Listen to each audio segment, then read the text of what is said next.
അപ്പൊ ഈ പടം ഇറങ്ങിയ സമയം മുതൽ കേൾക്കുന്ന ഒരു കാര്യമുണ്ട്, ഇതൊരു 100% ലോകേഷ് സിനിമയല്ല, മറിച്ച് ഇതൊരു 50% ലോകേഷ് 50% വിജയ് സിനിമയാണ്. എന്തിനു കൊടുക്കും? എന്റെ ഊഹം ശരിയാണെങ്കിൽ ലോകേഷ് കനകരാജ് തന്നെ അവസാനം പബ്ലിക്കായി വന്ന് ഇങ്ങനെ ഒരു സ്റ്റേറ്റ്മെന്റ് കൊടുക്കേണ്ടി വന്നിട്ടുണ്ട്. പക്ഷേ എന്തിനാണ് അങ്ങനെയൊക്കെ പറയുന്നത്? അതുകൊണ്ട് ഇപ്പൊ പടത്തിന് വല്ല കുഴപ്പമുണ്ടോ? ലോകേഷ് കനകരാജ് കൈതി ചെയ്തെന്ന് കരുതി തൊട്ടടുത്ത പടത്തിലും ഒറ്റ രാത്രി കൊണ്ട് നടക്കുന്ന ഒരു കഥയും അതിൽ ലോറി ഓടിച്ചു കൊണ്ടുപോകുന്ന ഒരു നായകനും വേണമെന്ന് നിർബന്ധമൊന്നുമില്ലല്ലോ. ഇല്ല.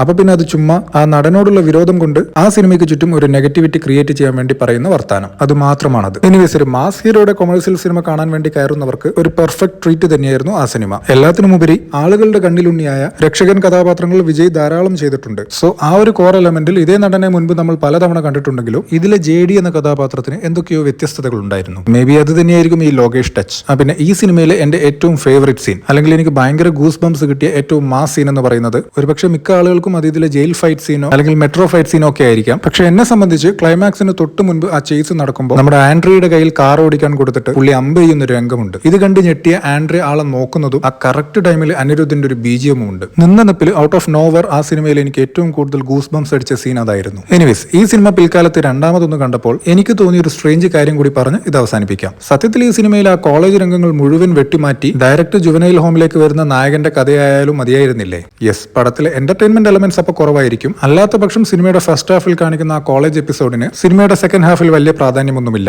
എക്സെപ്റ്റ് നായകനെ വേദനിപ്പിക്കാൻ നായകന് വേണ്ടപ്പെട്ട 2-3 പേരെ വില്ലന് കൊല്ലേണ്ട ഒരു ആവശ്യം വരുമ്പോൾ നായകന്റെ ഫാമിലി ബാക്ക്ഗ്രൗണ്ട് കാണിക്കാത്തത് കൊണ്ട് ആ കോളേജിൽ 3 പേരെ കൊലപ്പെടുത്തുന്നു. അല്ലേ?